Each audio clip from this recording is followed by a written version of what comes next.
आज सारी बातें देख के कि मीटिंग का जो आप कह सकते हैं कि डायरेक्शन थी, फिर सिस्टर रूही ने जो कलाम पेश किया उसका टाइटल भी था मुबारक हाली। और मैं बड़ा खुश हो रहा था इस बात से कि आज जो खुदावन ने मेरे दिल में बात डाली वो भी यही है, मुबारक हाली के ऊपर। हालेलुया। और आप लोगों ने शिमी की गवाही सुनी होगी। ये बहुत थोड़ी चीजें हैं जो आपके साथ शेयर की गई हैं, लेकिन आपके इंकरेजमेंट के लिए, क्योंकि हम चर्च को पर्सनली भी सबको कह के गए थे, याद होगा आपको, पर्सनली भी पास्टर जी को भी हम मैसेज करते हैं हमारे लिए दुआ करते रहे। तो आप लोगों की तसल्ली के लिए कि खुदावंद ने आप लोगों की दुआओं के वसीले से, हालेलुया, कि जैसे जब पतरस कैद में था तो पतरस सो रहा था, पतरस दुआ नहीं कर रहा था, दुआ कौन कर रहा था? कलीसिया दुआ कर रही थी। और कलीसिया की दुआओं के वसीले से खुदा ने पतरस के बाजू खोले, पतरस को बहाल किया। आप लोगों की दुआओं के वसीले से खुदा ने बड़े बड़े वहां पर काम किए। ऑल ग्लोरी टू गॉड, खुदा के नाम को इज्जत और जलाल हो।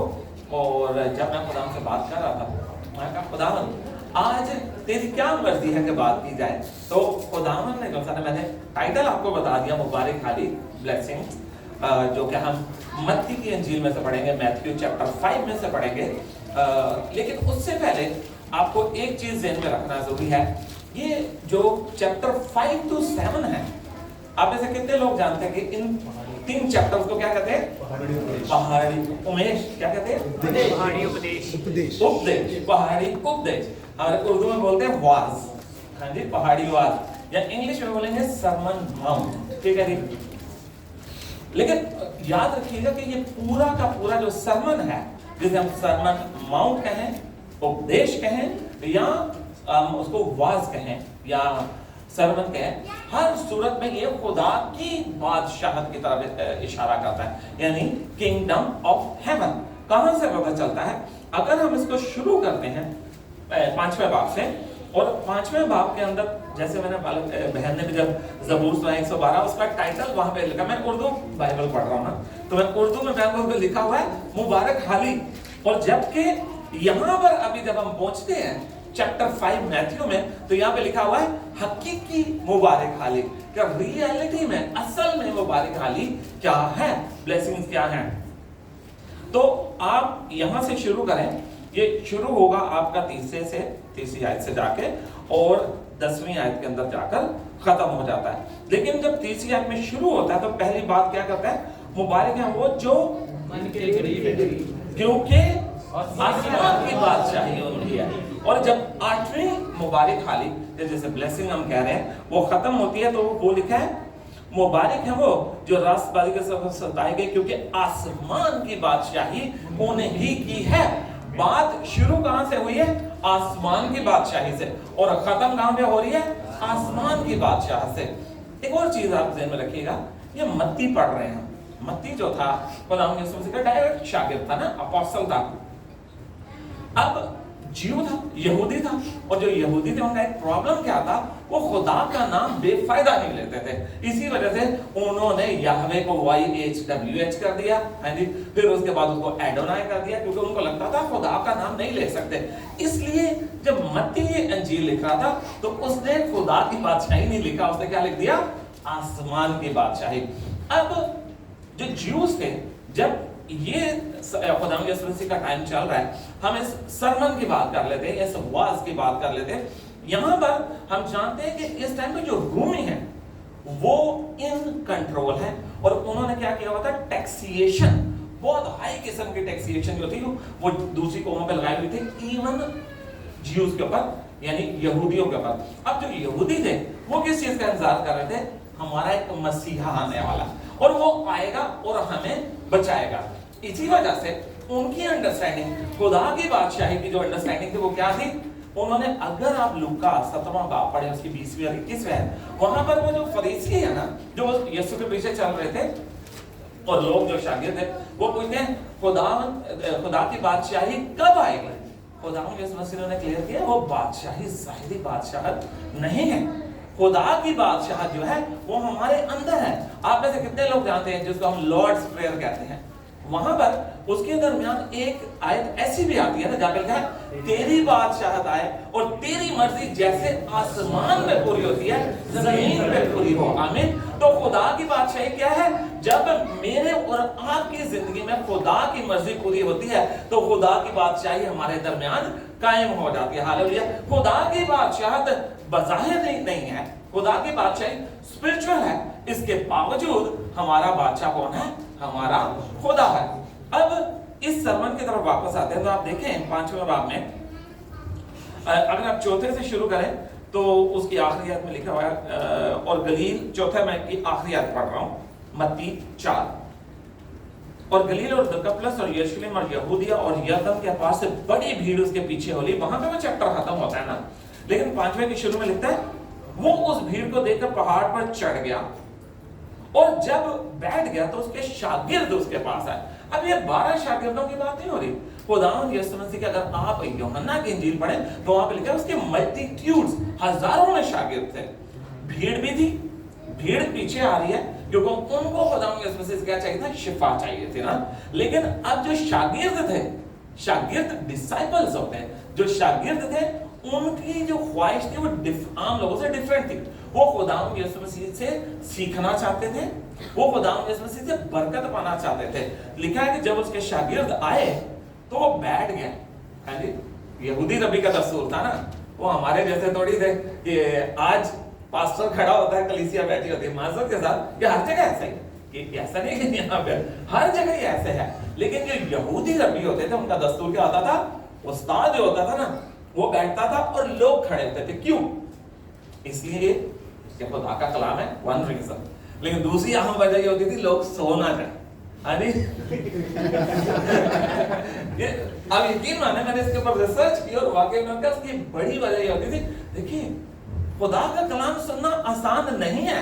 हम कहते हैं सुनाना आसान है, पर मैं ये कहता हूं आज के दौर में सुनना भी बड़ा मुश्किल काम है। तो इस वजह से ये उस टाइम पे भी होता था तो यहूदी रब्बी बैठ जाता था और कलीसिया खड़ी हो जाती थी ताकि ध्यान के साथ खुदा के कलाम को सुन सके।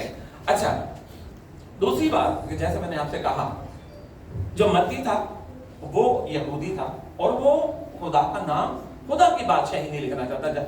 लेकिन जब लूका ने इस हवाले को लिखा, उसने ब्रीफ लिखा, पूरा नहीं लिखा ना, उसने खुदा की बादशाही लिखी। अब बात यह आ जाती है कि चूंकि उनके ज़हन में ऐसी बातें, वो खुदा से डरते थे, ठीक है जी। और वो कैसे डरते थे यहूदी खुदा से? वो इसलिए डरते थे कि खुदा उन्हें सजा देगा। डर, खौफ खुदा का जो था वो कामों की वजह से था, वो सजा की तरफ था। लेकिन खुदावंद यीशु मसीह ये नहीं चाहते थे। खुदावंद यीशु मसीह जो थे वो अपने डर और रोब से मुझे और आपको अपने पास नहीं बुलाना चाहते थे। खुदावंद यीशु मसीह जो था ना वो दिल के साथ दिल का रिश्ता बनाना चाहते थे। आप इमेजिन करें कि फर्ज कि मैं रोजाना रासुल खामा जाता हूँ, 100 किलोमीटर जाता हूँ और 100 किलोमीटर आता हूँ, 200 किलोमीटर में डेली ट्रैवल करता हूँ। अब जब मैं उस रोड पे होता हूँ, रासुल खामा वाले रोड से शारजाह से निकल के हाईवे पे चढ़ता हूँ, मैं क्या करता हूँ कि जहां पर कैमरा नहीं होता ना, जहां पे कैमरा, अगर लेट हो गया हूं तो वहां थोड़ी स्पीड मार लेता हूं। लेकिन अगर अचानक मुझे दूर से पुलिस की गाड़ी नजर आ जाए, मैं स्लो हो जाता हूं। यहां पर मुझे रोक कौन रहा है? मेरा दिल या वो क्या कहते हैं कि मेरा नेचर? नहीं, यहां पर मुझे पुलिस रोक रही है। मुझे मालूम है कि अगर मैंने थोड़ी सी स्पीड की तो मुझे फाइन हो जाएगा। लेकिन अब इस सिचुएशन को बदल रहे हैं। अब फर्ज किया कि मैं शमाइम और शिमी तीनों जा रहे हैं और अब मैं हाईवे के ऊपर हूं, तो अब मैं स्पीड से इसलिए अवॉइड नहीं करूंगा कि मुझे पुलिस का डर है। अब मुझे इसलिए डर है कि मेरी फैमिली मेरे साथ है। Now it's a heart to heart relationship. इसके पीछे कोई खौफ नहीं है, इसके पीछे मोहब्बत है। और यही खुदावंद यीशु मसीह मुझसे और आपसे जब वो बात करता है यहाँ पर सरमन माउंट के ऊपर, तो वो ये नहीं चाहता कि हम उससे डरें कि वो आखिरी दिन जो ना जब ग्रेट व्हाइट थ्रोन के ऊपर बैठेगा मुकाशवा 21वें बाब में, तो वो हम सबको सजा देगा। नहीं, वो ये चाहता है कि हम उसे इसलिए मोहब्बत रखें कि उसने अपनी जान हमारी खातिर दी है। हालेलुया। हम इसलिए उससे प्यार करें क्योंकि उसने हमसे पहले प्यार किया है। तो this is heart to heart. तो ये जो है 8 मुबारकबादियां या जिसको ब्लेसिंग्स भी कहा गया है, एक जगह मैं पढ़ रहा था, इसको बी एटीट्यूड भी कहा जाता है। एक्चुअली बी एटीट्यूड बाइबल का वर्ड नहीं है ना, ये बी एक्यूस से है, यानी कि जब इसका लैटिन जो साउथ अमेरिका में बोली जाती है जुबान, जब उसमें ट्रांसलेशन है तो वहां पे वर्ड उन्होंने उसकी जगह मुतबादल अल्टरनेट रखना पड़ता है ना। हर लैंग्वेज में आपको हर वर्ड थोड़ी मिल जाएगा, तो उन्होंने बी एटोस रखा उसका नाम, जहां से इंग्लिश में उसको बी एटीट्यूड कर दिया, लेकिन बी एटोस का मतलब भी जो था ना वो ब्लेसिंग ही है। अच्छा, एक और बात आगे आप देखिएगा, इस हवाले को इंग्लिश बाइबल कौन कौन पढ़ता है आप में से? आप इनको मस्त पढ़ रहे हैं ना, और कोई पढ़ता है? शमाइल भी पढ़ती है। अच्छा, आपने देखा कि हम जब किसी में इंग्लिश जुबान में कुछ कहना या ब्लेस्ड मैसेज है ऐसे बोलते हैं ना, ब्लेस्ड मैसेज, लेकिन आपको पता है कि मुबारकबादी है या जब जो ये हम बात कर रहे हैं ये ब्लेसिंग्स का, इन्हें ब्लेस्ड नहीं बोला जाता, इन्हें ब्लेसेड बोला जाता। कभी गौर किया आपने? आप किसी भी प्रीचर को वो ब्लेस्ड नहीं बोलेगा, वो ब्लेसेड बोलेगा। What is the difference? Difference क्या है? ब्लेस्ड वो होता है जिसे आप कह रहे हैं कि वो ब्लेस्ड है, लेकिन ब्लेसेड वो शख्स है जिसकी जिंदगी में वो ब्लेसिंग नजर आ रही है। हालेलुया। खुदावंद यीशु मसीह की इंटेंशन जब वो यहाँ बात करें वो ये नहीं है कि आप मुबारक हो जाएं, है जी? उसकी इंटेंशन ये है आपकी जिंदगी से ये मुबारक हाली नजर आए। क्यों नजर आए? बिकॉज ये स्टेप्स हैं आसमान की बादशाहत में जाने के। आप में से कितने लोग वाकिफ हैं कि जब आप कभी वीजा अप्लाई करें स्पेशली नेशनैलिटी के लिए तो 2 स्टेप्स होते हैं उसके पहले।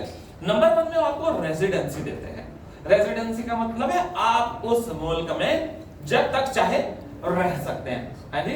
उसे पीआर बोलते हैं, परमानेंट रेजिडेंट। जिस दिन हम खुदावंद यीशु मसीह को कबूल कर लेते हैं और खुदा की मर्जी अपनी जिंदगी में जारी करना शुरू कर देते हैं, उस दिन हमें पीआर मिल जाता है।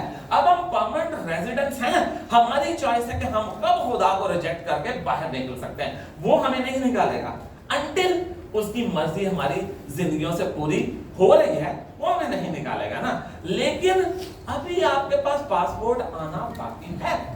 पासपोर्ट के लिए कंडीशन होती हैं। आपको, मैं यूरोप की बात कर रहा हूं, मिनिमम 4 साल उनका है ना, आपने 4 साल उधर गुजारने हैं, आपने कोई मिसकंडक्ट नहीं वहां पे करना, कुछ ऐसे, पता है ना आपको, ये स्टैंडर्ड्स हैं। अगर आपने वहां पे नेशनैलिटी लेनी है तो जो नेशनैलिटी है वो आपको पीआर तो आज मिल चुकी हुई है। हालेलुया। खुदा की बादशाहत हमारे दरमियान मौजूद है। कितने लोग ईमान रखते हैं? हालेलुया। खुदा की बादशाहत हमारे दरमियान मौजूद है क्योंकि उसकी मर्जी अगर हमारी जिंदगी में पूरी हो रही है तो वो उसकी बादशाहत में हम शामिल हैं। लेकिन ये पीआर अब उसकी आसमान के असल बादशाहत आने ही आ गई। जब खुदावंद यीशु मसीह दोबारा वापस आएगा 1000 ईयर 1000 साल बादशाह कायम करेगा, तो उस टाइम पर वो बादशाह में हमें पीआर से नेशनैलिटी मिलने वाली है। हालेलुया। खुदावंद यीशु मसीह ने ये 8 स्टेप्स हमें दिए हैं। अगर ये 8 स्टेप्स हम करेंगे तो हमें नेशनैलिटी मिलने वाली है। हालेलुया। तो इसलिए आपने इनको इस सेंस में सोचा है। मैंने बड़ी दफा लोगों से बेटिट्यूड या इन मुबारक हालियों के ऊपर बात की है, लेकिन मैं ये समझता हूँ कि वो खुदावंद की मर्जी होती है कि उसने, मैं आप यकीन माने, मैंने जिस दिन ब्रदर ने कॉल की, मैं उसी दिन से उसी वक्त से खुदावंद से पूछा, खुदावंद ने दिल में बात डाली, उस दिन से स्टडी कर रहा हूँ। कल सारा दिन करता रहा, रात लेट करता रहा, मैं आज सुबह उठ के 3 घंटे हर एंगल में खुदा का पाक रूम मुझे ट्रिम करता जा रहा था। मैंने शिविर को याद होगा, मैंने लिखे तकरीबन कुछ 17 पेजेस, क्योंकि आती जाए इंफॉर्मेशन, खुदा बताता जाता। लेकिन हम सेमिनार में तो नहीं है ना कि मेरे 17 पेजेस इधर प्रेजेंट करें। यहाँ मुझे आपको सिर्फ वो बात बतानी है जो आज मेरे और आपकी जिंदगी को तब्दील करे। और बहन रोही ने बड़ा अच्छा वर्ड यूज किया, मुझे बड़ा अच्छा लगा, अलाइन करें हमारी जिंदगियों को इस बादशाहत की नेशनैलिटी लेने के लिए अलाइन करें। तो हम 1 बाय 1 इनको देखेंगे और कोशिश करेंगे कि बहुत प्रिसाइज रह के, ताकि, क्योंकि ये भी ज़हन में रखिएगा, आपको ये मैसेज एक दफा और सुनना पड़ेगा। हाँ जी, क्योंकि ये आपके माइलस्टोन्स हैं। अगर आप सफर में जा रहे होते हैं ना, सामने माइलस्टोन्स पहले होते थे ना, आजकल तो साइन बोर्ड्स आ गए हैं बड़े। पाकिस्तान में मुझे याद है ऐसे साइन, हमारे जीटी रोड है ना पेशावर वाला, वो पिंडी से भी गुजरता, तो उसमें आज भी पुराने माइलस्टोन्स लगे हुए पत्थर के। अगर आप एक माइलस्टोन मिस कर देते थे जिसमें लिखा है कि आगे से आपने राइट लेना, तो फिर आप गलत चले गए। ये आपके मेरे 8 माइलस्टोन्स हैं जो हमें अचीव करने हैं। नंबर 1, चले हिंदी में ब्रदर आप पढ़ देंगे, ठीक है? 1 बाय 1 पढ़ेंगे। उर्दू में कौन पढ़ेंगे? आप पढ़ दीजिएगा, ठीक है? तो तीसरी आयत जो पहली मुबारक खाली पहली ब्लेसिंग है उसे पहले हिंदी में पढ़ेंगे और फिर मतलब शारोन उर्दू में पढ़ेंगे, एक एक पढ़नी है, सिर्फ एक एक। धन्य है वे जो मन के दीन है, क्योंकि स्वर्ग का राज उन्हीं का है। मुबारक है वो जो दिल के गरीब हैं, क्योंकि आसमान की बादशाही उन्हीं की है। आमीन। अब देखें, हर मुबारकबादी के साथ, हर ब्लेसिंग के साथ एक प्रॉमिस है, ठीक है। प्रॉमिस बड़ा सिंपल है, हम प्रॉमिस पर बात नहीं करेंगे क्योंकि प्रॉमिस तो आपको उस वक्त मिलना है ना जब आप टारगेट अचीव कर लेंगे। तो हम टारगेट अचीव करने की बात करते हैं। हाँ जी, हमने टारगेट अचीव कैसे करना है? टारगेट क्या है? मुबारक है वो जो दिल के करीब है। इंग्लिश में लिखा हुआ पुअर इन स्पिरिट, वहां पे स्पिरिट का वर्ड यूज हुआ, दिल का नहीं हुआ, ठीक है जी। लेकिन मतलब दोनों का एक ही है। दिल के गरीब होने का मतलब ये नहीं है कि आपके पास पैसे नहीं, इसकी बात है, ये स्पिरिचुअल है। ये सारे के सारे माइलस्टोन्स आपके स्पिरिचुअल माइलस्टोन्स हैं। और यहाँ पे दिल के करीब होने का मतलब ये आ जाता है कि वो दिल जिसको अपनी कमी का एहसास हो जाता है। और आपको पता है जब खुदावंद यीशु मसीह ने वर्ड बोला वहां पे यहूदियों के सामने, उसने कहा मुबारक है वो जो दिल के गरीब है, तो ज्यूज के लिए यानी यहूदियों के लिए कोई नया वर्ड थोड़ी था। बाइबल मुकद्दस में से आज जैसे ज़बूर 112 पढ़ा गया, उसका टाइटल भी था मुबारक खाली, यानी ब्लेसिंग के ऊपर की बात। साम्स के अंदर 51 टाइम, 51 दफा ये वर्ड आया है। जैसे कि मैंने 2 रेफरेंसेस लिख लिए थे। ज़बूर 1:1 शुरू होते ही पहले ज़बूर की पहली आयत में लिखा हुआ है मुबारक है वो आदमी जो शरीरों की सलाह पे नहीं चलता। Exactly same terminology. तो जीव समझ गए कि भाई ये ज़बूर से बात हो रही है। ज़बूर 34:34 उसकी 8वीं आयत में लिखा है मुबारक है वो आदमी जो उस पर यानी खुदा पर तवक्कल करता है। तो यहूदियों के लिए मुबारकबादी नहीं थी, बट नया क्या था? नया ये था कि वो जो ज्यूज थे वो सेल्फ राइचियसनेस के ऊपर चलते थे। उनको 10 अहकाम 10 कमांडमेंट्स का पता था। 10 कमांडमेंट में से किसी के साथ वादा नहीं था, सिर्फ एक के साथ था, तू अपने माँ और बाप की इज्जत कर ताकि तेरी उम्र जमीन पर दराज हो। इसके अलावा बाकी 9 बस करने या नहीं करने थे। अब उनको ये डिफरेंट लगा। मुबारकबादी तो शुरू हुई है, लेकिन आगे उसका जो अचीवमेंट है वो डिफरेंटली है। अब जैसे कि हम देखते हैं कि जो शरीयत थी वो डूज एंड डोंट्स वाली बात थी ना, यहाँ पे खुदावंद यीशु मसीह ने एक ही बात कही है और वो एक कंडीशन की बात हो रही है, ठीक है जी। कैसे वो अचीव करनी है वो खुदा का पाक रूह हमें गाइड करेगा। कंडीशन क्या है? हमने अपने दिल को गरीब करना है। अच्छा, दिल को गरीब करने का मतलब ये नहीं कि हम उसको खून बनाना बंद कर दें या उसको खाना पीना उसको बंद कर दें, दिल में कोई अच्छी ख्वाहिश ना लेके आए, नहीं। दिल का गरीब होने का मतलब ये है कि पुअर इन स्पिरिट का मतलब ये बनता है कि हमें अपनी कमजोरियों का एहसास हो जाए, हमें अपनी कमियों का एहसास हो जाए। यानी कि एक ईमानदार के लिए बात है, उसे इस बात का एहसास हो जाए कि मुझे एक निजात दहिंदा सेवियर चाहिए। That is the first thing। यहां से आपने स्टार्ट करना है। अब आप सोचेंगे भाई हम लोग तो पहले ही सेवियर के ऊपर ईमान रखते बैठे, लेकिन आप और करें, जब एंड में हम पहुंचेंगे तो आपको समझ आएगा ये कंटिन्यूअस प्रोसेस है, ये रुकने वाला नहीं है। एक दफा यीशु पे ईमान ले आए तो काफी नहीं है, इट शुड कंटिन्यू। अब देखें, जब हम इस चीज का एहसास कर लेते हैं ना कि हमें एक निजात दहिंदा चाहिए, मैं अपने आप से कुछ नहीं कर सकूंगा, तो फिर हमारे दिल में जो तड़प पैदा होती है। अब हन्ना की स्टोरी आप सब वाकिफ है जी, और गालिबन जो ना हम सब हमेशा इसके ऊपर बात भी करते हैं। हन्ना जो थी, पहले सैमुएल में गालिबन वाकया है इसका, तो हन्ना आपको बाइबल मुकद्दस में नहीं पता चलता कि कितने अरसे से वो शादीशुदा थी। 2 बातें पता चलती है, वो साल ब साल जाते रहते थे सेला में, साल ब साल।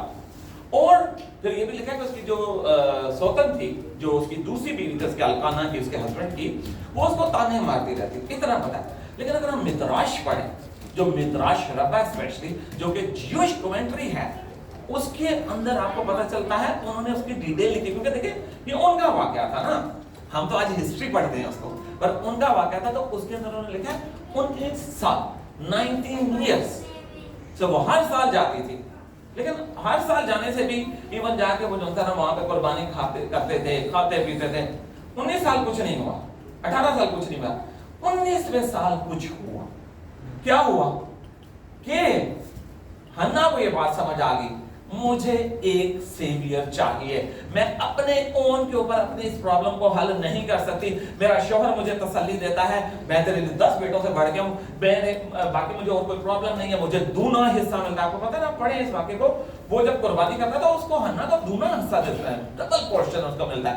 इसके बावजूद उसको इस बात का एहसास था, कमी का था, लेकिन उसको ये पता चल गया मुझे अपने खुदा के सामने अपना दिल खोलना है। And that is the time जब उसने अपना दिल खोला। और देखें, ये मेरे साथ तजर्बा हुआ, मैं हमेशा दुआ किया करता था, लेकिन एक दिन ऐसे हुआ कि जब आपकी जिंदगी में भी ऐसा कभी होता होगा, हम कहीं दफा बहुत फंस जाते हैं हालात के अंदर, सिचुएशंस ऐसी आती है, सामने रास्ता नजर नहीं आ रहा होता हमें, और हम परेशान हो जाते हैं, क्या करें।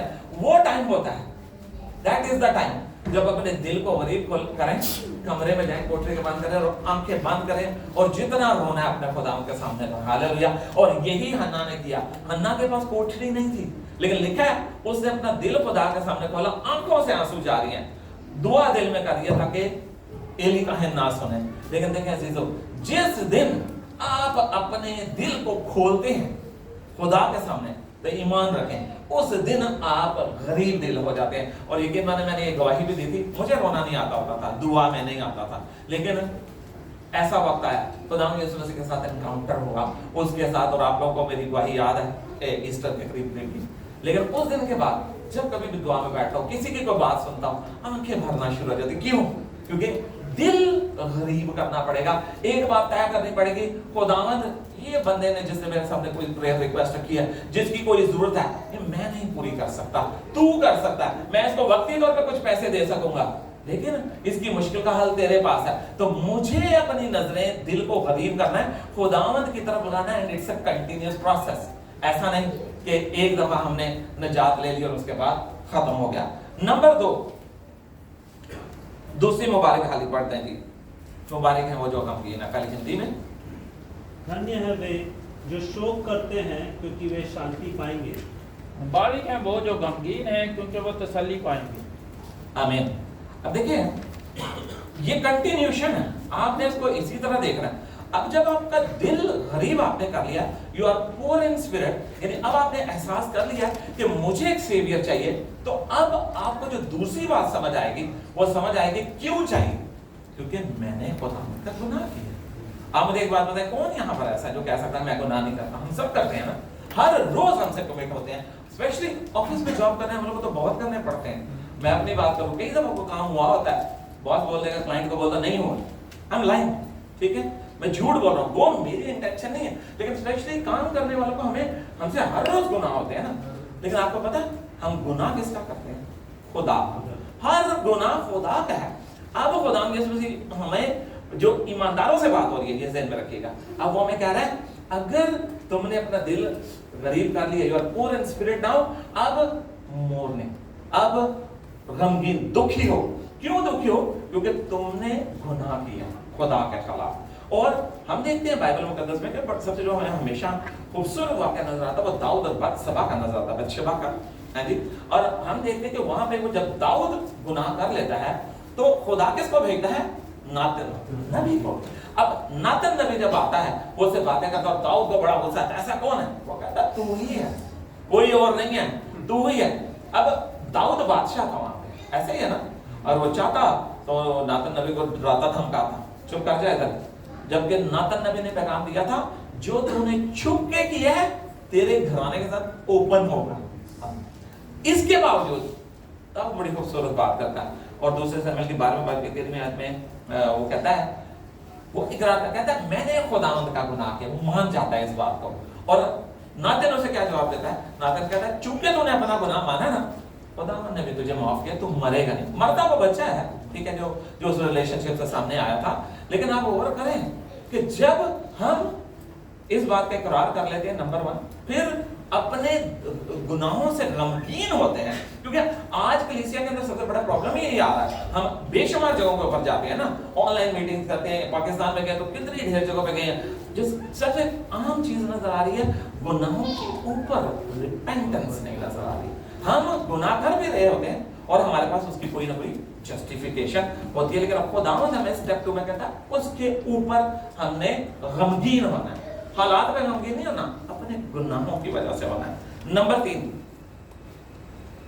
धन्य है वे जो नम्र हैं क्योंकि वे पृथ्वी के अधिकारी होंगे। मुबारक हैं वो जो हलीम हैं क्योंकि वो जमीन के वारिस होंगे। आमीन। हलीम जिसके लिए हम्बल भी है वर्ड, ठीक है जी, लेकिन मैं केजी भी पढ़ रहा था तो वर्ड मीक आ रहा है जी, मीक। अच्छा, मीक जो होता है ना वो वीक नहीं होता, ठीक है जी, ये नहीं ज़हन में रखना कि मीक का मतलब है कमजोर, नहीं। आप देखें बाइबल मुकद्दस में 2 लोगों के लिए जो ना, एक मूसा के लिए खुदा कहता है मीकेस्ट मैन है जी, और आप जैसा गिनती 12वें बाब की 30 में लिखा है ना कि मूसा तो तमाम दुनिया के सब आदमियों से ज्यादा हलीम यानी मीक था, लेकिन हम वहां पर देखते हैं होता क्या कि उसके बहन और भाई हारून और मरियम उस पर इल्जाम लगाते हैं। अब आप मुझे एक बात बताएं, मूसा 25-30 लाख इस्राएलियों को लेकर चल रहा है, कितने प्रेशर में है। कई दफा ऐसा मौका आता है कि वो मूसा के ऊपर संसार करने लग पड़ते हैं, वो तो कहते हैं हम तुझे संसार कर देंगे लोग, ऊपर से बहन भाई भी उसके खिलाफ है। लेकिन मूसा का एटीट्यूड देखिए, अगर मूसा खुदा की हजूरी में रहता था ना, खुदा ने तो उसको यहाँ तक ऑफर किया था, ये बनी इसराइल मैं इनको इधर ही खत्म करता हूँ, मैं तुझसे एक नई कौम खड़ी करूंगा। मैं अपनी बात करता हूँ, मैं होता तो मुझे तो बड़ा अच्छा लगता है कि भाई ये गर्दन कुछ लोग हैं, खत्म करो, खुदा इनको खत्म कर, ठीक है मेरे से। लेकिन मूसा क्या कहता है, मूसा उनके लिए दरमियान में खड़ा जो कहता है तो मेरा नाम निकाल दे किताबे हयात से, इनको नहीं। क्यों? क्योंकि उसको खुदा की गैरत आती है ना, वो कहता है तेरा नाम खराब होगा, लोग कहेंगे ये लेके तो आ गया, उनको आगे संभाल नहीं सका। ऐसा था मूसा। मूसा खुदा की हजूरी में रहता कुछ भी कहता, खुदा ने उसके लिए करना था, लेकिन हम्बलनेस देखें कि वो हर मामले में जाकर खुदा के सामने उनके लिए गिड़गिड़ाहट करता है। तो ये हम्बलनेस जो है वो खुदा तीसरे नंबर पे हमसे चाह रहा है, हमारी लाइफ जो है हम्बल हो। अब पता है आपको, कई दफा मैं एक वर्ड यूज करता हूँ, कई दफा हमारे अंदर ना रूह के 9 फल है, 9 नेम है, ऐसे ही है ना, लेकिन कई दफा हमारे अंदर जो फल है ना, जो फ्रूट है वो ट्विस्टेड होता है। हम हम्बल भी होते हैं और हम स्ट्रांग भी होते हैं, है जी। हमारे पाकिस्तान के बड़े अच्छे हमारे उस्ताद भी हैं, पासवान में मास्टर समर सहल, उन्होंने एक दफा बात की, उन्होंने कहा कि आपको जो हम्बलनेस है ना वो ईमानदारों की वो रोड में नजर आती है, रोड रेज जिसे कहते हैं ना, किसी ने आगे से गलत कट मारा नहीं, और कहते हैं उन्होंने सही पंजाबी बोला, कहता ना ए पहिया जो गैर जुबाना, ए पहिया जो बरकते कि ये बरकते पड़ी है गैर जुबाने उतर के लड़ने चले जाएंगे। तो देखिए that is called twisted fruit. Twisted fruit नहीं हमारी जिंदगी में। अगर हम हम्बल है ना तो हम्बल ही होना पड़ेगा, जैसे मूसा था। खुदावंद यीशु मसीह को देखिए, खुदावंद यीशु मसीह ने अपने आप के लिए कहा था ना, मत्ती के इंजील के 11वें बाब से कहा था, मैं हलीम और दिल का फरोख्त, मेरा जुआ अपने ऊपर उठा। खुदावंद यीशु मसीह हमारा आइडियल है, लेकिन हमारी जिंदगी में ट्विस्टेड मीकनेस नहीं होनी चाहिए। अगर हम हम्बल हैं तो हम्बल ही रहना है हमें। और आपको पता है हम्बल का ऑपोजिट क्या होता है? प्राइड, ठीक है। और प्राइड जो है वो खुदावंद यीशु मसीह में वार्न कर रहे हैं, भाई अगर हम्बल नहीं होगा, प्राइड हो जाओगे ना, तो प्राइड में अपनी बरकत मिस कर दोगे। नुमान कौड़ी को देख लेना, जब अलीशा के पास जाता है, जनरल है ना, गो ही इज लेपर, रैंक क्या उसका? जनरल है। जनरल होता है ना, उसको तो आदत पड़ी होती है ऐसे अकड़ के, हम पाकिस्तान में देखते हैं ना, वो तो ऐसे चलेंगे मिलकर, अकड़ के चलेंगे, ठीक है। अब उसके दिल में क्या था, भाई वो आएगा, मुझ पर हाथ लगाएगा, कोई रिचुअल होगा, है जी। और गुस्सा कर जाता, वो कहता है हमारे अंदर दरिया उधर क्या। उसके नौकर उसको समझाते हैं, भाई अगर वो तुझे इससे ज्यादा कुछ करने की कहता तो ना करता। और वो अपनी प्राइड को पीछे करता है, 7 दफा बोलते लगाकर कलाम बयान करता है, उसका बदन जो है वो एक छोटे बच्चे के मानंद शफाफ हो जाता है। हालेलुया। तो इसका मतलब क्या है कि अगर हमारी जिंदगी में हम्बलनेस नहीं है तो फिर दूसरी चीज होगी, और दूसरी क्या होगी? प्राइड होगी। और जो प्राइड है वो हमें हमारी बरकत से रोक देगी। जी, चौथी वाली, धन्य है वे जो धर्म के भूखे और प्यासे हैं क्योंकि वे तृप्त किए जाएंगे। मुबारक हैं वो जो रास्तबाजी के भूखे और प्यासे हैं क्योंकि वो आसूदा होंगे। आमीन। देखिए 2 ज़बूर जो मैं पढ़ रहा था तो मुझे बड़े इंस्पायर उन्होंने किया। एक ज़बूर 42 है 42 उसके फर्स्ट वर्स में लिखा हुआ ना, जैसे हिरनी पानी के नालों को तरसती है वैसे ही ऐ खुदा मेरी रूह तेरे लिए प्यासी है। और फिर ज़बूर 107 107 वर्स 9 107 की 9वीं आयत में लिखा है, क्योंकि वो तरसती जान को सैर करता और भूखी जान को नेमतों से मालामाल करता। ये दोनों जो हवाले हमने पढ़े स्पिरिचुअल हैं। ये खाने पीने की बात नहीं हो रही ना, ये हमारी रूहानी एपिटाइट की बात हो रही है, रूहानी खुराक की बात हो रही है। और वो कहते हैं मुबारक है वो जो रास्तबाजी के भूखे हैं। रास्तबाजी किसकी? खुदा की रास्तबाजी। हाँ जी, खुदावंद यीशु आपको पता है द प्रोसेस, जब हम खुदावंद यीशु जब हम तौबा करते हैं, नंबर 1 रिपेंटेंस, ठीक है जी, और खुदावंद यीशु मसीह पे ईमान लाते हैं तो हम क्या ठहरते हैं? राइचियस, रास्तबाज ठहरते हैं ना। लेकिन आपको पता है वो रास्तबाजी कई दफा क्या होता है, क्योंकि फ्री में मिल गई ना हमें, फ्री तो वैल्यू नहीं है उसकी, उस रास्तबाजी की। आप देखें बाइबल मुकद्दस में नए आदनामा में आपको लूका 7वें बाब में एक सेंचुरियन नजर आता है, सूबेदार। अब वो जो सूबेदार है उसे इस बात का पता है, हालांकि यहूदी उसको क्या कहते हैं? यीशु को कहते हैं नहीं नहीं नहीं, यीशु इसने हमारे इबादत खाने को बनवाया, तुझे उसको नौकर को शिफा देना जरूर है। यहूदी कन्विंस कर रहे हैं खुदावंद यीशु को, ऐसा ही है ना। लेकिन आप उस सेंचुरियन की बात देखें, उस सूबेदार की बात देखें, वो अपने आप को वर्दी पेश नहीं करता। वो ये समझता है कि मैं इस जो सा ना जो क्या कहते हैं फेवर के काबिल नहीं हूं। वो पैगाम भेजता है, खुद भी नहीं मिलता, क्योंकि उसको पता है मैं गुनाहगार हूं। और वो कहता है गुनाह मैं तो अपने आप को भी इस काबिल नहीं समझा तेरे हजूर आऊं, बल्कि लोग मेरे नीचे हैं, मैं उन्हें कहता हूं आ तो आते हैं, जा तो जाते हैं, तू कह ही देगा तो मेरा नौकर जो है वो शिफा पाएगा। और आप देखें खुदावंद यीशु मसीह ने उसके ईमान की तारीफ की, हालेलुया। तो देखें हमारा प्रॉब्लम क्या बनता जा रहा है, मैं आज की बात कर रहा हूं, हमें फ्री में मिल गया ना नजात, ना मैंने और आपने इसके लिए खून बहाया, ना आजादियां लड़ी। लेकिन जिन लोगों ने किया ना, आप इब्तदाई सदी की तारीख पढ़ें, पहली सदी की तारीख पढ़ें, 64 में नीरो ने क्या किया, क्रिश्चियनों को उस वक्त चूंकि रोम में आग लगी थी ना, उसने कहा ये क्रिश्चियनों ने किया।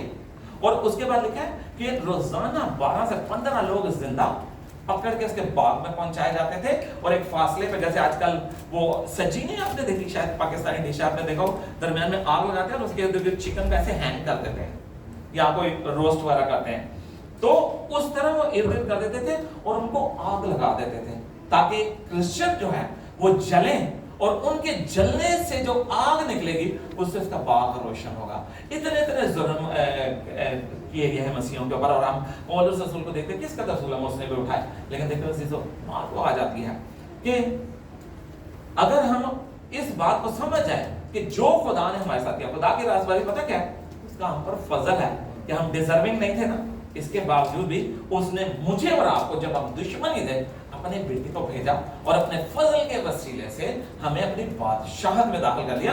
That is grace.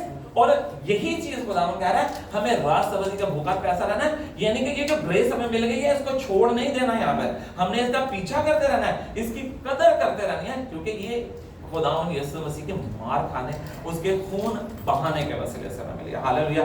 5वीं तरफ चलते हैं। धन्य है वे जो दयावंत हैं, क्योंकि उन पर दया की जाएगी। मुबारक हैं वो जो रहम दिल हैं, क्योंकि उन पर रहम किया जाएगा। आमीन।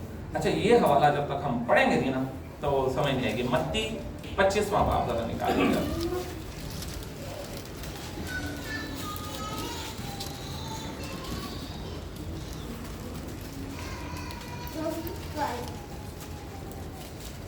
अच्छा, तो जो मैं आयत आपको कहूँगा वही पढ़िएगा। देखिए यहाँ पर बात हो रही है मुबारक है वो जो रहम दिल है, मर्सीफुल, ऐसे ही है ना।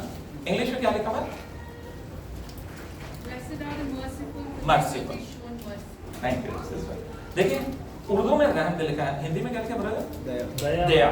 ठीक है, ये वर्ड तो हमें भी समझ आता है। तो अगर मुबारक वो होगा, ब्लेस्ड कौन? जो रहम दिल है, जो दया करेगा। ठीक है जी, क्यों? ताकि उसके ऊपर भी रहम या दया किया जाए। अब देखें खुदावंद यीशु मसीह ने हमारे लिए सबसे बड़ी मिसाल रखी। बाइबल मुकद्दस में आपको रहम की सबसे बड़ी मर्सी की मिसाल खुदावंद यीशु मसीह से है कोई नहीं है, कि जिसने मेरे और आपकी खातिर जब हम गुनाहगार थे अपने आप को दे दिया ना जी। अब आपको पता है खुदावंद यीशु मसीह जो है ना, जब उसने हम पर रहम किया, अब वो हमसे भी चाहता है क्या हम दूसरों पर रहम करें। अब वो स्टिफनेस नजर आता है अमाल 7th चैप्टर में, अमाल 7 बाब में स्टिफनेस जब मार रहा था, खुदावंद यीशु मसीह की दया देखें, उसका रहम देखें, उसे मालूम था कि जो कुछ हो रहा है, जब उसकी कुर्बानी हुई, जो कुछ हो रहा है वो खुदा के प्लान के मुताबिक, इसके बावजूद उसने यहूदियों पे इल्जाम लगा कहा ऐ खुदावंद इनको माफ कर क्योंकि नहीं जानते। पर स्टिफनेस भी एग्जैक्टली ये करता है, जब वो मारा कहता है खुदावंद के गुनाह इनके ज़िम्मे ना लगाना। खुदावंद यीशु मसीह ये चाहता है कि हम दूसरों पर रहम करें ताकि हम पर रहम किया जाए। ये एक जरा आयत पढ़िएगा मत्ती 34 उर्दू में। उस वक्त बादशाह अपने दहली तरफ वालों से कहेगा, आओ मेरे बाग के मुबारक लोगों, जो बादशाही बनाए आदम से तुम्हारे लिए तैयार की गई है, उसे मिरास में लो। आमीन। अच्छा, अब जब बादशाह खुदा यीशु मसीह की बात हो रही है, किंगडम की बात हो रही है, भेड़ें शीप जो है वो ईमानदारों को जाहिर कर रही हैं, बकरियां जो हैं वो गैर लोगों को जाहिर कर रही हैं। अब खुदा भेड़ों को क्या कह रहा है? ऐ मेरे बाप के मुबारक लोगों, उस बादशाही जो बनाई आलम से तुम्हारे लिए उसे मिरास में लो। अब क्यों वो उनको कह रहा है? क्योंकि मैं भूखा था, तुमने मुझे खाना खिलाया। मैं 35 वर्ष से पढ़ रहा हूँ। क्योंकि मैं भूखा था, तुमने मुझे खाना खिलाया। प्यासा था, तुमने मुझे पानी पिलाया। मैं परदेसी था, तुमने मुझे अपने घर में उतारा। नंगा था, तुमने मुझे कपड़ा पहनाया। तुमने मेरी खबर, बीमार था, तुमने मेरी खबर ली। कैद में था, तुम मेरे पास आए। अब रास्तबाज क्या कहेंगे? हमने कब ये किया? और आप खुदावंद यीशु मसीह का जवाब सुने। ये है 37 वर्ष में बादशाह जवाब में से कहा, मैं तुमसे सच कहता हूं, जब तुमने मेरे सबसे छोटे भाइयों में से किसी के साथ ये सलूक किया तो मेरे ही साथ किया। तो देखो, आज अपने आप को जज करें ना कि क्या मैं अपनी बात करूं, मैं अपनी बात करूं। ये हवाला पढ़ के मैं शर्मिंदा हुआ खुदा के साथ। मैं आज तक किसी के पीछे कैद में नहीं गया। खुदावंद यीशु मसीह ने कहा है जाना, अगर कोई कैद में उसके पीछे जाना है, अगर कोई बीमार है उसकी खबर लेनी है, अगर कोई नंगा है उसे कपड़े पहनाने, अगर भूखा है उसे खाना खिलाना है। क्यों? क्योंकि उन्होंने यीशु में नहीं किया कुछ भी। खुदावंद यीशु मसीह ने कहा तुमने मेरे इन लोगों के लिए, यानी हम ईमानदारों की बात हो रही है, हम में से कोई एक दूसरे ईमानदार के साथ जब ये करेगा तो उन पर भी फिर रहम होगा। रहम करने वालों के ऊपर रहम होगा। खुदावंद यीशु मसीह पूरी आप पढ़िएगा, ये बड़ी खूबसूरत ना एक तमसील है, एक पैराबल है जिसके अंदर खुदावंद यीशु मसीह ने रियलिटी को बताया। और ये फर्जी नहीं है, दिस इज रियलिटी है। और ये it's gonna happen in future जब खुदावंद यीशु मसीह तख्त पे बैठेगा। और उसके मुकाबले में अभी ये ब्रदर हिंदी में पढ़ दीजिएगा, वर्स आई थिंक सो 41। तब दाईं ओर वालों से कहेगा, हे शापित लोगों, मेरे सामने से उस अनंत आग में चले जाओ जो शैतान और उसके दूतों के लिए तैयार की गई है। क्योंकि मैं भूखा था और तुमने मुझे खाने को ना दिया, मैं प्यासा था, तुमने मुझे पानी नहीं पिलाया, मैं परदेसी था और तुमने मुझे अपने घर में नहीं ठहराया, मैं नंगा था और तुमने मुझे कपड़े नहीं पहनाए, मैं बीमार और बंदीगृह में था और तुमने मेरी सुधि ना ली। आमीन। अब आपने देखा एग्जैक्टली वही सिचुएशन, एग्जैक्टली वही सिचुएशन। लेकिन अब अपनी जिंदगी पर गौर करना हम शुरू करें। क्या हम ऐसा कर रहे हैं कि नहीं कर रहे? अगर तो हम नहीं कर रहे तो हमारे वीजा के स्टेप्स में जो नेशनैलिटी का स्टेप है, एक गैप आ जाएगा। आप अगले स्टेप पे जा नहीं सकेंगे। वीडियो गेम में देखा ना, स्टेप 5 करेंगे तो 6 में जाएंगे, ये स्टेप करेंगे तो आगे जाएंगे ना। तो ये आज खुदा ना मुझसे और आपसे बात कर रहा है कि कैसी जिंदगी हम गुजार रहे हैं। क्या खाली दुआ कर ली, यानी बाइबल पढ़ ली, इधर आके मैंने खड़े होकर कलाम सुना दिया, यानी यही नहीं। खुदावंद यीशु मसीह प्रैक्टिकल स्टेप्स की बात करता है। आप याकूब का खत पढ़ें तो उसके अंदर आप पढ़ेंगे, वो पॉल से अपोजिट बात करता है। वो कहता है कि ईमान विदाउट एक्ट इज इनकम्प्लीट। अगर मैंने और आपने जब खुदा के सामने हम जाते हैं, खुदा के यीशु मसीह के सामने, और हम अपनी रिपेंटेंस के साथ जाते हैं और हम उसे कबूल करते हैं, तो वहां पे मेरा एक्ट की कोई वैल्यू नहीं है। वहां मेरे क्या कहते हैं ना, पुअर स्पिरिट, गरीब दिल की बात हो रही है। लेकिन जब हम ईमानदार हो गए तो क्या अब हमारी जिंदगी बदलनी नहीं चाहिए थी? अगर कल हम लोगों की मदद नहीं कर रहे थे, आज करनी नहीं चाहिए थी? अगर कल हम सिगरेट दे रहे थे, आज छूटनी नहीं चाहिए थी? आज कुछ बदलना चाहिए था ना। ईमान लाते वक्त आपके अमाल की वैल्यू नहीं है, लेकिन ईमान लाने के बाद आपके अमाल की वैल्यू है। आपके एक्ट्स जो था, इट्स अकाउंटेड फॉर। क्यों? क्योंकि आपको देखकर दूसरे लोग कहेंगे यार ये ईमानदार है। मैं हमेशा वही देता हूँ, मुझे मेरे जब भी कोई जो क्लाइंट मिलता है वो हमेशा कहते हैं, हमने बहुत पाकिस्तानी देखे, यू आर डिफरेंट। ये हमेशा वो एक बात कहते हैं। क्यों? बिकॉज मैं ऑफिस के अंदर मेरी पोस्ट है प्रोजेक्ट मैनेजर की है। खुदा मेरे पास 6-7 अलग अलग इंजीनियरिंग टीम्स हैं जिनको मैं मैनेज करता हूँ। इसके बावजूद मैंने कभी उनके साथ रवैया मैनेजर वाला नहीं रखा, किसी के साथ ऊंची आवाज में बात नहीं की। एक ही पॉइंट मेरे ज़हन में होता है, टू लीव ए प्रिंट, ताकि उनको याद रहे।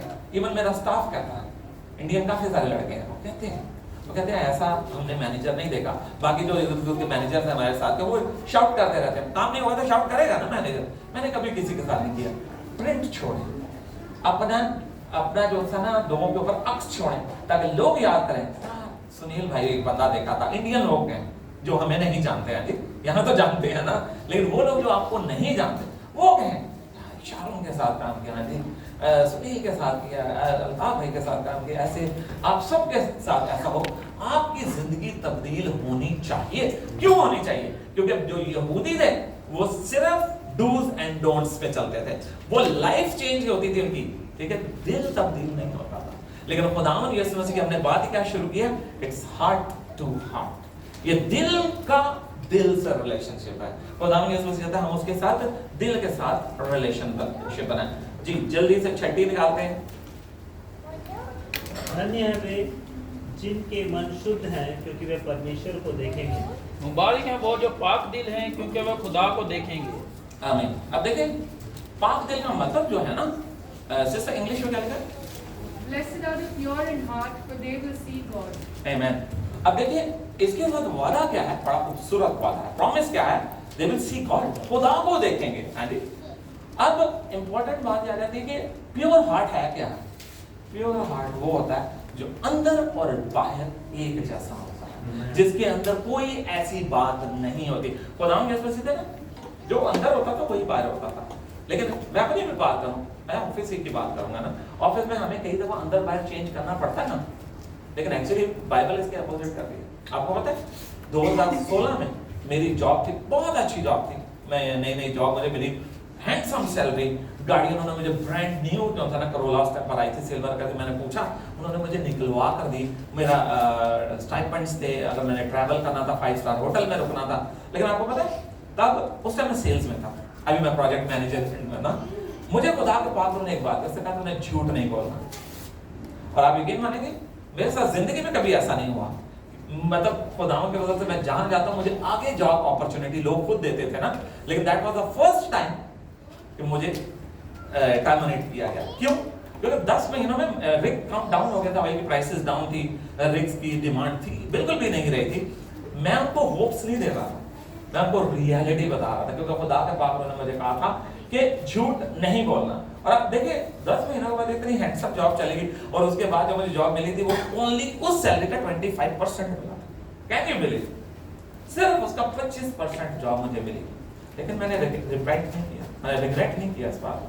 क्यों? क्योंकि मैंने खुदा की आवाज को फॉलो किया। प्योर हार्ट, प्योर हार्ट वही है।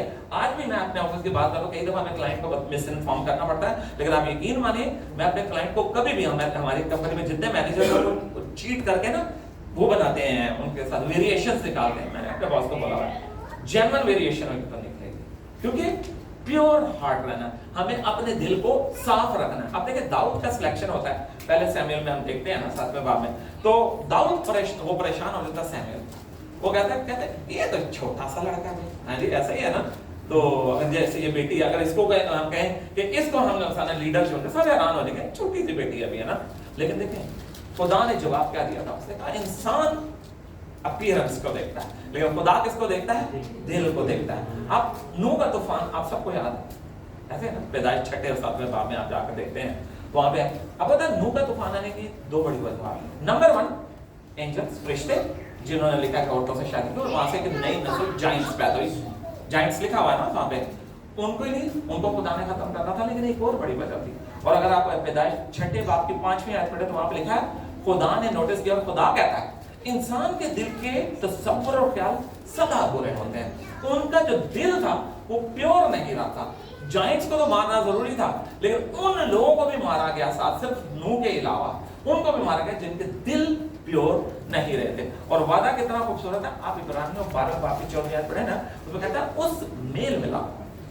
ब्रदर सर हिंदी में पढ़ते हैं ये 12 का 14 इब्रानियों 12। सबसे मेल मिलाप रखो और उस पवित्रता के खोजी हो जिनके बिना प्रभु को कदापि ना देखोगे। आमीन आमीन। तो अब आपको समझ आए क्यों जरूरी है हमारा प्योर हार्ट होना, क्यों जरूरी है कि हम अपने रिलेशनशिप्स में सबके साथ एक रहे। ऐसा तो नहीं होना चाहिए ना, मैंने सुना है कि एक शख्स की 3 लाइफ्स होती हैं। क्यों?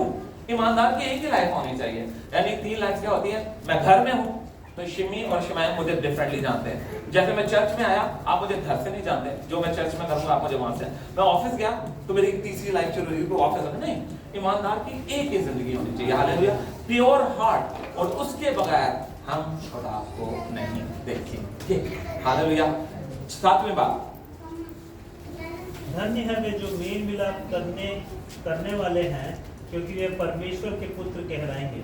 मुबारक है वो जो सुलह कराते हैं, क्योंकि वो खुदा के बेटे कहलाएंगे। आमीन। आप देखें हमारे घर में, मैं पाकिस्तानी कल्चर की बात कर रहा हूँ, हमारे घर में अगर बात आएगी ना सुलह यानी पीस की, हमारे घर में आगे यार कहीं फड्डा हो गया, कोई जाके जिरगा बैठते हैं ना ऐसे लोग, वहां पे जाके हमने सुलह करवानी है। नहीं, दो फैमिली के लोग उनका ना नाराजगी होगी, उनमें हमने सुलह करनी है। यस, वो भी हमने करवाना है, क्योंकि देखिए जब खुदावंद यीशु मसीह इस दुनिया में आते हैं, लूका उसको रिकॉर्ड करता है, तो दूसरी बात भी उसकी 14वीं आत्मा से लिखा है, फरिश्ते गीत गाते हैं ना जब खुदावंद यीशु मसीह के उसके इनकार्नेशन के ऊपर वो लिखा है, आलने वाला पर खुदा की तमजीद और जमीन पर उन आदमी से जिनसे खुदा ने सुना। खुदावंद यीशु मसीह जो है वो आए किस लिए थे? ताकि मेरा यानी गुनहगारों का खुदा से मेल मिलाप कराने, सुलह करवाने। That was the prime objective खुदावंद यीशु मसीह है। लेकिन खुदावंद यीशु मसीह आज ये आपसे और मुझसे भी डिमांड कर रहे हैं। यहाँ जो लिखा हुआ है ना, मुबारक वो जो सुलह कराते हैं, आपने 2 सुलह करवानी। एक तो अपने बहन भाइयों के अंदर, फैमिलीज के अंदर लोग आपको पीस मेकर के तौर पे जाने, बड़ी बात होती है। हाँ जी, शिमी को होता मैं अपनी फैमिली में पीस मेकर के नाम से ही जाना जाता हूँ। हाँ जी, फैमिली में कहीं बैठा लेता हूँ सबको, बड़े भी होंगे मेरे, अब्बा जी भी, मेरी माँ भी बैठेगी, बदतमीजी नहीं करूंगा और बोलूंगा जरूर, अब्बा जी इधर आप वाला है, बोलूंगा जरूर इस बात को। तो फैमिली के अंदर आपने करवाना, दैट्स श्योर, ताकि ईमानदार जो है वो इकट्ठे रहें। लेकिन बड़ा काम जो खुदा ने मुझे और आपको सौंपा है ना, वो ये नहीं सौंपा, ये रिक्वायर्ड है। लेकिन बड़ा काम ये है, मेरे और आप पर तो रहम हो गया, मुझे और आपको तो खुदा यीशु मसीह अपने। कितने लोग हैं जो आज भी खुदा के साथ दुश्मनी में, कितने लोग हैं जहां तक जो सा समाचार पहुंचे ही नहीं, जहां पर खुदा का कलाम पहुंचे, और कई लोग हैं जिनको हम सुनाते ही नहीं। ऐसा है कई दफा हम कई लोगों को जान के नहीं सुना रहे होते। तो हमने, खुदा ने हमें सुलह के लिए इसलिए भेजा है कि हम खुदा की उन लोगों के साथ सुलह करें जो अभी तक खुदा को नहीं जानते। 7वीं हो गई। 8वीं बात, धन्य है वे जो धर्म के कारण सताए जाते हैं, क्योंकि स्वर्ग का राज उन्हीं का है। मुबारक है वो जो राष्ट्रवादी के सबब से सताए गए हैं, क्योंकि आसमान की बादशाही उन्हीं की है। आमीन। अब आपने देखा 7 जो माइलस्टोन्स है, 7 माइलस्टोन्स है आपने अचीव किया, तो आप लैंड कहां किए हैं? परसिक्यूशन। लैंडिंग का आपकी हो रही है परसिक्यूशन में, मतलब अगर आपको सताया जाएगा, जैसे कह रहे मुबारक है जो राष्ट्रबाजी के सबब से। अच्छा, इसलिए नहीं सताए जा रहे कि हमने किसी से पैसे लिए हैं और लेके भाग लिए और लोग पीछे कर रहे हैं, नहीं, राष्ट्रबाजी के सबब, राइचियसनेस की वजह से अगर हम सताए जा रहे हैं, तो वो खुदा यीशु से कह रहा है, बेटा ध्यान से आसमान की बादशाही की एप्लीकेशन देते वक्त ना ये 7 स्टेप वाले 8वें पे भी नजर रखना, क्योंकि होगा क्या कि हमने अब खुदा की राष्ट्रवादी देख लिया। अब मैं ऐसे किसी के साथ नहीं बैठूंगा जो शराब पीता है, मुझे उसको छोड़ना है ना, मैं ऐसे को देखूंगा, मैं उसके ऊपर बात करूंगा, उसको गाइड करूंगा। मैं अपने घराने में से सिगरेट पीने वालों को, धोखा देने वालों को, चीटिंग करने वालों को मैं कहूंगा अब मैं खुदा की राष्ट्रवादी में चलूंगा। अब उसका क्या होगा? उसका नुकसान ये होगा, आप ही के अपने अजीज आपके दुश्मन होंगे, आपके साथ बैठना नहीं पसंद करेंगे। यकीन माने हमारी अपनी फैमिली के ऐसे लोग हैं जिनके साथ जब बैठता हूं तो दुनिया की बातें करते उलझन होना शुरू हो जाती है, क्योंकि अब आप दुनिया का जो गंद बला है, garbage, you can't eat that one, अब वो आप नहीं खा सकते। आपको कोफ्त होना, आपको इरिटेशन होना शुरू हो जाएगी ऐसे लोगों में बैठने, तो आपके साथ छूटते चले जाएं। और उसका एक और बड़ी वजह है, अब पता है खुदा यीशु मसीह को ज्यूस ने, खुद यहूदियों ने जिनमें वो आया था, उन्होंने उसको क्रूसिफाई किया था। क्यों किया था? इसलिए कि खुदावंद के काम हो रहे थे? नहीं, इसलिए कि खुदावंद के अच्छे कामों की वजह से उनके बुरे काम सामने आते थे। आप एक ईमानदार हैं, आप बैठे दोस्तों में, वो आपको सिगरेट पी रहा है, आप उन्हें मना करेंगे तो आप कहेंगे ये गलत है ना। इसका मतलब है आप अपनी वो जगह तो ठीक है, लेकिन आपने उसको गिल्टी करार दे दिया। दुनिया के जो ऐब है, दुनिया के जो प्रॉब्लम्स हैं, आप राइचियसनेस में चलेंगे ना, वो सामने आएंगे। दुनिया आपसे पसंद, आपको पसंद नहीं करेगी, दुनिया आपसे अलग होना शुरू करेगी। आप जो है ना ऐसे सिचुएशन है, सारी दुनिया एक तरफ चल रही है और एक बंदा अपोजिट डायरेक्शन में खुदा की तरफ चल रहा है, तो इस वजह से आपको परसिक्यूशन का सामना करना पड़ेगा। और खुदा यीशु मसीह ने कहा था, यूहन्ना 15:25 में यीशु ने वार्निंग दी, उसने कहा था अगर वो मुझे सताएंगे तो तुम्हें भी सताएंगे, तो इसके लिए हमें तैयार रहना है। तो लेकिन इसका मतलब क्या है कि क्या हम परसिक्यूशन की वजह से लास्ट स्टेप ना ले? आपने इतना कुछ कर लिया अपनी लाइफ में, लास्ट स्टेप तो लेना ही पड़ेगा। अब मैं आपको इसकी एक समरी में बोलता हूं, ये मैंने लिख लिया था बिकॉज ये आपको पता है ना, नॉर्मली ये वाला जो टॉपिक है ये ऐसे पढ़ाया जाता है सीरीज। ये कभी भी कोई आपको एक दफे नहीं पढ़ाएगा, ये सीरीज में चलता है, 2 3 4 इतवार चलते हैं, संडेज चलते हैं। तो इसलिए मुझे था कि मैं कहीं हम लोग इसको मिस ना कर दें एंड मैंने लिखा। अब ये स्टेप्स क्या हैं? अब आप अपनी आसमानी नेशनैलिटी की बात हम कर रहे हैं। स्टेप्स क्या हैं? सबसे पहले मैं उन्हीं जो 8 स्टेप्स हैं उनको मैं बोलने लगा हूं कि जब हम दिल के करीब होते हैं हमें हमारे अंदर ख्वाहिश आ जाती है कि we need a saviour, that is the first step. तो फिर आपको स्टेप 2 में अपने गुनाह से नफरत होना शुरू हो जाती है और वो नफरत जो होती है वो आपको दुखी कर देती है क्योंकि आपने खुदा का गुनाह किया हुआ है। वो जो एहसास होता है आपका, जो आपकी सेंसेशन, आपकी फीलिंग है, वो आपको हम्बल बना देती है बिकॉज आपको पता है कि खुदा से जबरदस्ती तो आप ग्रेस ले नहीं सकते, आपको हम्बल होना पड़ेगा ताकि खुदा आपके ऊपर अपना फजल करे। और जब हम हम्बल होते हैं तो फिर क्या होता है, हमारी जिंदगी में खुदा की रास्तबाजी की भूख और प्यास बढ़ती है और जब वो बढ़ती है उसे देखकर खुदा हम पर रहम करता है और हमें अपने फजल से बहाल करता है। जब हमारे ऊपर फजल हो जाता है, स्टेप 5 में हम आ गए हैं, तो सॉरी 6 में आ गए, तो जब हमारे ऊपर फजल होता है तो हमें मालूम है कि अब हम खुदा की बात है, अब हमें पाक दिल बनना है, एक ही जैसा बनना है। और जब हम पाक दिल बनते हैं तो लिखा है ना कि खुदा को देखेंगे। तो इसकी सिचुएशन है। एक कि जब हम खुदा को कबूल करते हैं, पाक दिल बनेंगे तो हम खुदा को एंड में देखेंगे ना। लेकिन इसकी एक और इंटरप्रिटेशन ये भी है कि जब आप पाक दिल बन जाते हैं तो खुदा आप में देखना शुरू हो जाता है। हालेलुया। दूसरे लोग आपके अंदर खुदा को देखना शुरू हो जाएंगे। तो ये वो तब होता है कि जब आप जो है ना पाक दिल बन जाते हैं। और फिर हम 7वें स्टेप में खुदा के नुमाइंदे बन जाते हैं क्योंकि खुदा यीशु मसीह ने जो है ना सुलह जमीन पे की। अब वो हमसे कहता है हम भी सुलह करें। जब हम सुलह करते हैं लोगों के साथ, सलामती का पैगाम लेके जाते हैं, तो वहां पर आपकी परसिक्यूशन स्टार्ट हो जाती है। हालेलुया। लेकिन आप ध्यान में रखिएगा कि आखिरी स्टेप के बगैर आप बादशाह में दाखिल होने नहीं पाएंगे। तो एप्लीकेशन के लिए वार्निंग हमेशा लिखी होती है ना कि अगर आपने ये ना किया तो इस एप्लीकेशन के 8 स्टेप में से 8वीं बात वार्निंग है। अगर हम अपने साथ परसिक्यूशन या मुसीबतों को नहीं देखना चाहते तो फिर आप खुदा की बादशाही के अंदर एंट्री में एलिजिबल नहीं है। फिर आप कभी भी उस बादशाह में दाखिल नहीं हो सकेंगे। और उसके लिए जरूरी है कि हमें और आपने गौर किया, आई डोंट नो आपने किया कि नहीं, मैं वहां बैठा हुआ था ना पीछे, मुझे फिर खुदा के पास में मैं बोला तो मुझे समझ आई कि बेसिकली खुदा ये जो हमें स्टेप्स बता रहा है वो इसलिए बता रहा है कि हमारे दिल तब्दील हो। अगर आज तक दिल तब्दील नहीं हुए तो आज तक दिल तब्दील हो ताकि हम इन सारी गाइडलाइंस को सामने रखें, हमने क्या क्या करना है और उसके मुताबिक हम फिर अपनी जिंदगी को तब्दील करके खुदा की बादशाह में दाखिल है। आपको पता है ये पैगाम कितना जबरदस्त पैगाम, खुदा यीशु मसीह का सबसे लंबा पैगाम है ना इकट्ठा। इसके बावजूद यहूदियों ने तौबा नहीं की। क्यों नहीं की? बिकॉज ये उनको चैलेंज कर रहा था। उनको मालूम था कि उनकी सेल्फ राइचियसनेस है। खुदा यीशु मसीह ने बताया था सेल्फ राइचियसनेस से तुम आसमान की बादशाहत में नहीं जा सकते, तुम्हें हम्बल होना पड़ेगा, नीचे आना पड़ेगा, एहसास करना पड़ेगा कि मुझे एक निजात दहिंदा की जरूरत है। और आपको पता है अनफॉर्चुनेटली आज भी बेशुमार चर्चिस में जगहों में, आपकी बात नहीं कर रहा, लेकिन बेशुमार जगहों के ऊपर लोग इस कलाम को एक्सेप्ट पता क्यों नहीं करते। आप देखें जब खुदा ने बनी इसराइल को चुना ना तो खुदा ने उन्हें दुनिया से अलग किया। दुनिया का बादशाह होता था, खुदा ने कहा मैं इनका बादशाह होऊंगा। लेकिन उन लोगों ने अलग रहना नहीं चाहिए। और हम देखते हैं पहले सैमुएल 8 में वो कहते हैं हमारा बादशाह होना चाहिए। खुदा ने कहा मैंने तो तुम्हें दुनिया से अलग किया था, डिफरेंट किया था। और सैमुएल रिजेक्टेड होता है, दुखी होता है। वो कहता है खुदा उन्होंने मुझे रिजेक्ट किया, तुझे नहीं मुझे रिजेक्ट किया कि मैं उनका बादशाह ना हूं। तो आज भी कई दफा हमें पता कहां प्रॉब्लम होती है, खुदावंद यीशु मसीह ने हमें दुनिया से अलग किया।